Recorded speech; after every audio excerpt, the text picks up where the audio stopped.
ശ്രീജിൻഡോ, അദ്ദേഹം ഇത് വളരെ ഏറെ ഗൗരവമായി ചർച്ച ചെയ്തിട്ടുള്ളൊരു ഗുരുതര ക്രിമിനൽ കേസാണ്. കൊലപ്പെടുത്താൻ നടത്തിയ ഗൂഢാലോചനയുണ്ട്.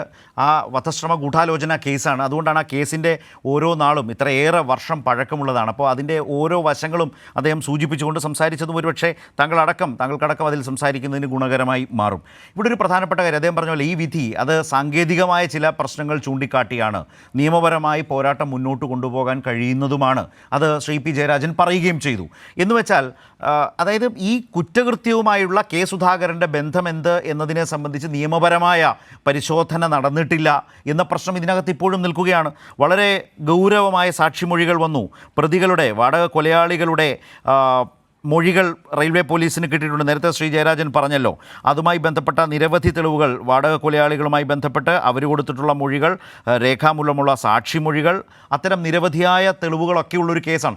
FIRൻ്റെ ഒരു സാങ്കേതിക പ്രശ്നം ചൂണ്ടിക്കാട്ടി മാത്രം ഹൈക്കോടതി തള്ളുമ്പോൾ അല്ലെങ്കിൽ അതിൽ ഒരു നിലപാടെടുക്കുമ്പോൾ സുപ്രീം കോടതിയിലേക്ക് പോവുകയാണ്. അപ്പോൾ കെ സുധാകരൻ എങ്ങനെയാണ് ഈ കേസുമായി ബന്ധപ്പെട്ട ഒരു ക്രിമിനൽ പശ്ചാത്തലത്തിൽ നിന്ന് മോചനം കിട്ടിയെന്ന് പറയാനാവുക? മാത്രമല്ല ശ്രീ ജയരാജൻ പറഞ്ഞത് കേട്ടില്ലേ, കെ സുധാകരൻ്റെ രാഷ്ട്രീയം ആകെയും ഒരു ക്രിമിനൽ രാഷ്ട്രീയത്തിൻ്റെ പശ്ചാത്തലമാണ്. ഇതുകൊണ്ട് മാത്രമല്ല, ഇതടക്കം നിരവധിയായ കാര്യങ്ങൾ ചൂണ്ടിക്കാട്ടിയുമാണല്ലോ അദ്ദേഹം അത് ഇപ്പോൾ വിവരിച്ചത്. ശ്രീ ജിൻഡോ,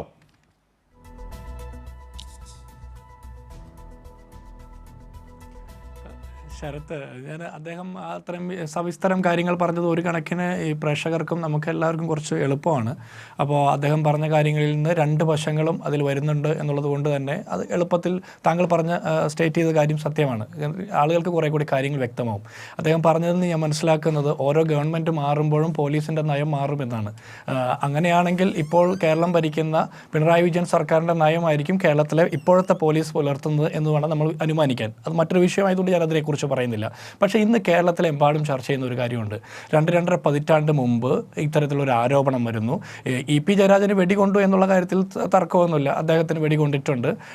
അപ്പോൾ ആ കാര്യത്തിൽ തർക്കമൊന്നുമില്ല. പക്ഷേ ഇതിൽ നേരിട്ട് കുറ്റവാളിയല്ലാത്ത CPM എല്ലാ കാലത്തും ആരോപിച്ചതുപോലെയുള്ള തികച്ചും വ്യാജമായിട്ടുള്ള കള്ളപ്രചരണങ്ങൾക്ക് ഇന്ന് കോടതിയിൽ നിന്ന് സുധാകരന് അനുകൂലമായിട്ടൊരു വിധി വരുമ്പോൾ അപ്പീൽ പോകാനുള്ള സ്വാതന്ത്ര്യവും അവകാശവും ഒക്കെ EP ജയരാജനുണ്ട്. പക്ഷേ പറ്റുമെങ്കിൽ അപ്പീലിന് പോകുന്ന ചെലവെങ്കിലും കേരളത്തിൻ്റെ പൊതുഖജനാവിൽ നിന്ന് എടുക്കാതിരിക്കാനുള്ള ഒരു സാമാന്യ വിവേകമെങ്കിലും CPM നേതൃത്വം കാണിക്കണം എന്നുകൂടി ആദ്യമേ പറയാനുണ്ട്. പിന്നെ MV രാഘവൻ്റെ റോൾ എന്താണെന്ന് കൂടി ഈ ചർച്ചയിൽ ത്തിൽ തന്നെ P ജയരാജൻ പറഞ്ഞിരുന്നെങ്കിൽ കുറെ കൂടി എളുപ്പമായിരുന്നു. കാരണം MV രാഘവൻ അത് അന്ന് മന്ത്രിയായിരുന്ന കാലഘട്ടത്തിലാണ്. ഈ കെ സുധാകരൻ മാത്രമല്ല, നിങ്ങൾ ശരത്ത് തുടക്കത്തിലെ സൂചിപ്പിച്ചതിലും മന്ത്രിയായിരുന്ന MV രാഘവന്റെ പേര് പറയുന്നുണ്ട്. പക്ഷേ P ജയരാജൻ MV രാഘവന്റെ പേര് പറയാതെ കടന്നു പോകുന്നു. അത് എന്തുകൊണ്ടാണ് എന്നുകൂടി സൂചിപ്പിച്ചാൽ നല്ലതാണ്. മരണപ്പെട്ടു പോയ MV രാഘവന്റെ പങ്കും കൂടി നിങ്ങൾ ഞാൻ പറയട്ടെ. ഓക്കെ, MV രാഘവനും ഇതേ അളവിൽ തന്നെ കുറ്റവാളിയായിട്ട് ഇപ്പോഴും CPMന്റെ മുൻപിലുണ്ടോ? ഓക്കെ അപ്പോൾ ഞാൻ ഓക്കെ അപ്പോൾ ഞാൻ ശ്രദ്ധിച്ചതിൻ്റെ കുഴപ്പമാണ്, ക്ഷമിക്കണം. അപ്പോൾ MV രാഘവനും ഇതേ അളവിൽ തന്നെ കുറ്റാരോപിതനായിട്ട് ഇപ്പോഴും CPMൻ്റെ മുൻപിൽ നിൽപ്പുണ്ടോ എന്നുള്ള കാര്യത്തിന് കൂടി താങ്കൾ മറുപടി പറഞ്ഞാൽ കുറച്ചുകൂടി നന്നായിരിക്കും. ഇവിടെ നമ്മൾ മനസ്സിലാക്കേണ്ടത് ആന്ധ്രയിലെ വിചാരണ കോടതി, അതിനുശേഷം അവിടുത്തെ ഹൈക്കോടതി, അതിനുശേഷം സുപ്രീം കോടതി വരെ പോയി കെ സുധാകരന് ഗൂഢാലോചന കേസിൽ പങ്കുണ്ട് എന്ന് പറഞ്ഞുകൊണ്ട് EP ജയരാജൻ കോടതി പോയിട്ട് അതിലെല്ലാം പരാജയപ്പെട്ടു. അതിനുശേഷമാണ് തിരുവനന്തപുരത്ത് വന്ന് മറ്റൊരു കേസ് കൊടുക്കുന്നത്. EP ജയരാജൻ കെ സുധാകരന് ഗൂഢാലോചന കേസിൽ കൊടുക്കാൻ വേണ്ടി കൊടുക്കുന്നത്.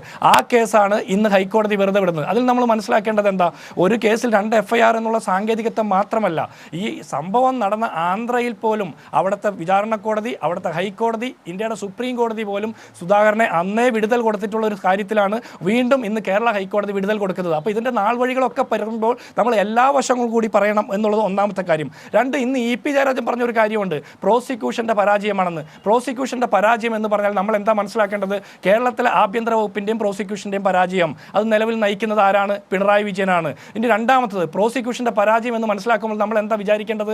കൃത്യമായിട്ടുള്ള തെളിവുകൾ, സബ്സ്റ്റാൻഷ്യൽ ആയിട്ടുള്ള എവിഡൻസുകളോ ഒന്നും ഇല്ലാത്തത് കൊണ്ടാണ് പ്രോസിക്യൂഷൻ കോടതിയിൽ പരാജയപ്പെട്ടത് എന്നാണ്. P ജയരാജൻ ഇപ്പോൾ പറഞ്ഞതുപോലുള്ള സവിസ്തരമായിട്ടുള്ള തെളിവുകൾ നിങ്ങളുടെ CPM നേതാക്കന്മാരുടെ കൈവശമുണ്ടായിരുന്നെങ്കിൽ എന്തുകൊണ്ട് അന്ന് ഈ കോടതിയിലെ വിചാരണ ഘട്ടത്തിൽ ഒന്നും പ്രോസിക്യൂഷൻ അത് ഹാജരാക്കിയില്ല, നിങ്ങൾ നേതാക്കന്മാർ അത് കൊടുത്തില്ല എന്നുള്ളതിന് മറുപടി നിങ്ങൾ പറയണം.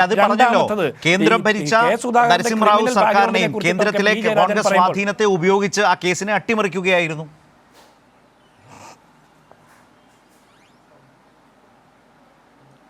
അങ്ങനെയാണെങ്കിൽ അത് അന്നത്തെ കാര്യമല്ലേ? ഇപ്പോൾ ഹൈക്കോടതിയിൽ പ്രോസിക്യൂഷൻ പരാജയപ്പെട്ടത് എങ്ങനെയാ? ഇപ്പോൾ കേന്ദ്രം ഭരിക്കുന്നത് നരേന്ദ്രമോദി സർക്കാരാ, കേരളം ഭരിക്കുന്നത് ആരാണ്? പിണറായി വിജയൻ സർക്കാരാണ്. ഇപ്പോൾ നിങ്ങളുടെ പ്രോസിക്യൂഷൻ പരാജയപ്പെട്ടത് കൊണ്ടാണല്ലോ ഇപ്പോൾ കെ സുധാകരൻ വിടുതൽ ഹർജി കിട്ടുന്നത്. അദ്ദേഹം കുറ്റാരോപിതനല്ല എന്ന് വളരെ കാതലായ ഒരു നിയമതർക്കം ഇപ്പോൾ സെഷൻസ് കോടതിയിൽ പോയപ്പോൾ ഈ എഫ്ഐആർ പ്രകാരം ഈ കുറ്റപത്രവുമായി മുന്നോട്ട് പോകാമെന്ന് സെഷൻസ് കോടതി പറയുന്നു. ഹൈക്കോടതി സിംഗിൾ ബെഞ്ച് പറയുന്നു അത് പറ്റില്ല. എന്ന് വെച്ചാൽ ഇതിനപ്പുറത്തേക്ക് നിയമപരമായി ഈ വിഷയം പരിശോധിക്കാനുള്ള ഒരു അവസരമാണ്. എന്ന് വെച്ചാൽ ഈ കേസിൻ്റെ മെറിറ്റിലേക്ക് പോയിട്ടില്ലെന്നേ.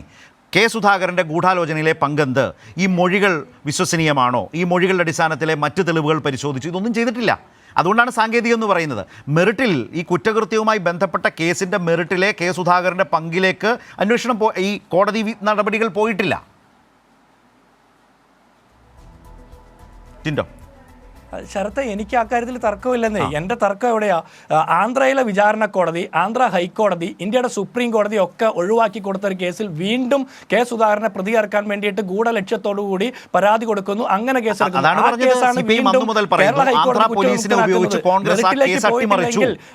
പിന്നെ രക്ഷയില്ല. പിന്നെ കേരളത്തിലേക്ക് വരിക എന്നുള്ളതേ ഉള്ളൂ. ഗൂഢാലോചന നടന്നത് തിരുവനന്തപുരത്ത് തൈക്കാട് ഗസ്റ്റ് ഹൗസിലാണ്. അപ്പോൾ ദില്ലിയിൽ നടന്നിട്ടുണ്ട്. തിരുവനന്തപുരത്ത് ജൂറിസ്ഡിക്ഷൻ എടുത്ത് ഇ.പി. ജയരാജൻ സ്വകാര്യ ഹർജി കൊടുക്കുന്നു. കോടതി അത് ഫയലിൽ സ്വീകരിക്കുന്നു. അന്വേഷണം നടക്കുന്നു. കെ സുധാകരനെ അറസ്റ്റ് ചെയ്യുന്നു. അറസ്റ്റ് ചെയ്ത കെ സുധാകരൻ ജാമ്യം നേടാൻ കള്ളസത്യവാങ്മൂലം കൊടുത്തു എന്നൊരു പ്രശ്നം രൂപപ്പെടുന്നു.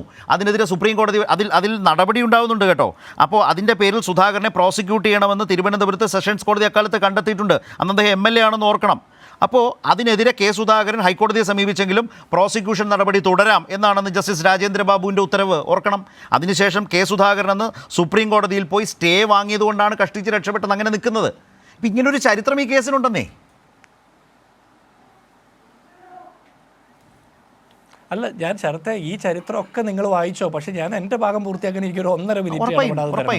ഈ ചരിത്രമൊക്കെ നിൽക്കുമ്പോൾ അന്ന് നരസിംഹറാവു ഗവൺമെൻറ്, അന്ന് കേരളത്തിൽ A.K. ആന്റണി ഗവൺമെൻറ് എന്നൊക്കെ നിങ്ങൾ പറയുന്നു. ഇന്ന് കേരളത്തിലെ പ്രോസിക്യൂഷന് നേതൃത്വം കൊടുക്കുന്ന ആരാ? പിണറായി വിജയൻ സർക്കാരല്ലേ? ഇപ്പോഴല്ലേ ഹൈക്കോടതി വിധി വരുന്നത്? ഇപ്പോൾ ഹൈക്കോടതി വിധി വരുമ്പോൾ പ്രോസിക്യൂഷൻ പരാജയപ്പെട്ടു എന്ന് പറഞ്ഞാൽ കേരളത്തിലെ പിണറായി വിജയൻ നേതൃത്വം കൊടുക്കുന്ന പ്രോസിക്യൂഷൻ പരാജയപ്പെട്ടു. ഈ പി ജയരാജൻ പറഞ്ഞിട്ടുള്ള തെളിവുകൾ നമ്മളൊരു കേസും കേസിന്റെ പിന്നിലത്തെ വകുപ്പുകളും അതിലെ കോടതി നടപടികളൊക്കെയാണല്ലോ ആരോപണങ്ങളല്ല. ഹൈക്കോടതിയിൽ FIR എന്ന് പറയുന്നതിന്റെ ഒരേ കേസിലെ 2 FIR എന്ന് പറയുന്ന ഒരൊറ്റ പോയിന്റിൽ പിടിച്ചു.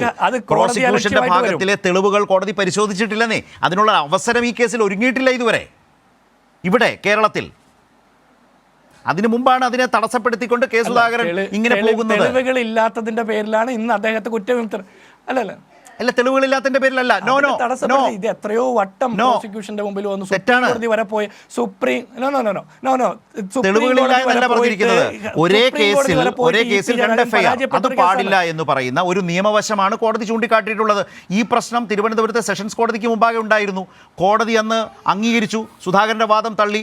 ഹൈക്കോടതി വ്യത്യസ്തമായ നിലപാടെടുക്കുന്നു. ഇനി ഇതിന് മുകളിലുള്ള കോടതി ഈ 2 കോടതികളുടെയും വ്യത്യസ്ത നിലപാടുകളെ പരിശോധിക്കാൻ പോകുന്നു. അതുകൊണ്ടാണ് സുപ്രീം കോടതിയിലേക്ക് പോകുന്നത്. ഇതിനർത്ഥം ജിൻഡോ, നമ്മൾ തമ്മിൽ തർക്കിക്കാനുള്ള കേസ് ഇതിലില്ല, രാഷ്ട്രീയ പ്രശ്നങ്ങളൊന്നും അല്ലല്ലോ. എന്ന് വെച്ചാൽ ഈ കേസിൻ്റെ മെറിറ്റിൽ തെളിവുകൾ പരിശോധിക്കുന്ന ഘട്ടമല്ല. Subject to correction. ഞാൻ തിരിച്ചു വരുമ്പോൾ ശ്രീ ജയരാജൻ അതേക്കുറിച്ച് പറയട്ടെ, അദ്ദേഹത്തിൻ്റെ ഭാഗം. ശ്രീ ജിൻഡോ പൂർത്തിയാക്കൂ. അല്ല, ഞാൻ ഇതിൽ നമ്മളിങ്ങനെ തർക്കിച്ചാൽ 2 കൂട്ടർക്കും പറയാനുള്ളത് ഇങ്ങനെ തന്നെയേ പോവുള്ളൂ. കൂടുതൽ മാറ്റമൊന്നും വരാൻ പോകുന്നില്ല എന്ന് 2 കൂട്ടർക്ക് പറയാം. ഞാൻ പൂർത്തിയാക്കാൻ പോകുന്ന പോയിന്റ്, പി ജയരാജൻ കെ സുധാകരൻ്റെ ക്രിമിനൽ ബാക്ക്ഗ്രൗണ്ടിനെ കുറിച്ച് പറഞ്ഞു. ഈ പി ജയരാജൻ തന്നെയാണ് അത് പറയാൻ ഏറ്റവും യോഗ്യൻ കേരളത്തിൽ. കാരണം അരിയിൽ ഷുക്കൂർ കേസിൽ പ്രതി ചേർക്കപ്പെട്ടപ്പോൾ കേരളത്തിൻ്റെ വടക്കേ അറ്റത്ത് നിന്ന് തെക്കേ അറ്റം വരെ ബോധം കെട്ട് യാത്ര ചെയ്ത പി ജയരാജൻ തന്നെ പറയണം കെ സുധാകരൻ്റെ ക്രിമിനൽ ബാക്ക്ഗ്രൗണ്ടിനെ കുറിച്ചിട്ട്. കണ്ണൂർ രാഷ്ട്രീയത്തെക്കുറിച്ചും വടക്കൻ കേരളത്തിലെ CPM-ന്റെ കൊലപാതക രാഷ്ട്രീയത്തെക്കുറിച്ചും പറയാൻ ഏറ്റവും യോഗ്യൻ താങ്കളാണ് എന്നുള്ളത് കൊണ്ട് തന്നെ ഞാൻ അതിനെക്കുറിച്ച് വേറെ ഒന്നും പറയുന്നില്ല.